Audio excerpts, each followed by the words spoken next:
तर कोल्हापूरमध्ये महापौर आणि उपमहापौर पदाची निवडणूक होणार आहे। राष्ट्रवादी आणि जनसुराज्यचे नगरसेवक मनपामध्ये दाखल झालेले आहेत। महायुतीचे नगरसेवक एकत्र मनपामध्ये दाखल झालेत।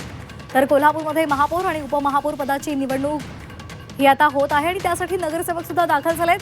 प्रताप नाईक आमचे प्रतिनिधी आपल्यासोबत जोडले गेलेले आहेत। प्रताप, आता नगरसेवक दाखल झालेत आणि थोड्याच वेळात मतदानाला सुरुवात होणार आहे।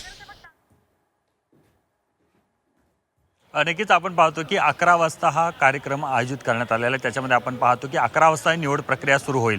प्रामुख्याने जर आपण पाहिलं तर कर्मवीर रामजी शिंदे चौकामध्ये आपण पाहतो की काँग्रेसचे नगरसेवक आहेत त्यात सभागृहात जाताना दिसत आहेत। एकूणच आपण पाहतोय की भाजपच्या रुपाराणी निकम या महापौर पदासाठी तर जनस्वराज्य पक्षाचे अक्षय जरग हे उपमहापौर पदाचे उमेदवार आहेत। तर त्यांच्या विरोधात काँग्रेसचे सचिन सेंडे यांनी महापौर पदासाठी या ठिकाणी आपण पाहतो की उमेदवारी अर्ज दाखल केलेला आहे। तर उपमहापौर पदासाठी दुर्वास कदम यांनी आपला अर्ज दाखल केलेला आहे। त्यामुळे आपण पाहतो की सभागृहात या ठिकाणी मतदान होईल हे जवळपास निश्चित मानलं जाते, कारण आपण पाहतो की निवडणूक लढवणार अशा प्रकारची भूमिका काँग्रेसची आहे आणि त्यालाच घेऊन आपण पाहतो की या ठिकाणी ते जाताना दिसतात। एकूणच आपण पाहतो की महायुतीमधील भाजपकडे 26, शिवसेनेकडे 25, राष्ट्रवादीकडे 4 आणि जनस्वराज्य पक्षाकडे 1 असे एकूण 46 नगरसेवक आहेत। तर आपण पाहतो की महाविकास आघाडीमधील काँग्रेसकडे 34, शिवसेने गटाकडे 1 असे एकूण 35 नगरसेवक आहेत। म्हणजे आपण पाहिलं तर जवळपास निश्चित मानलं जाते की रुपाराणी निकमच या ठिकाणी कोल्हापूरच्या 51व्या महापौर होतील आणि त्यानंतर आपण पाहतो की अक्षय जरग